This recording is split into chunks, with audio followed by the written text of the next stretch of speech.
gala na naman, nagkaroon na naman tayo ng dotong.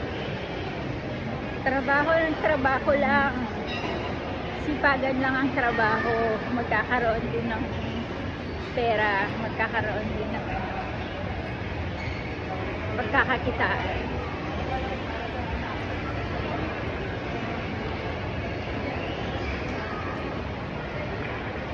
Dito na tayo. Tingin tayo ng mga damit.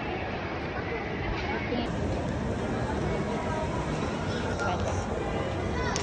Ang ganda.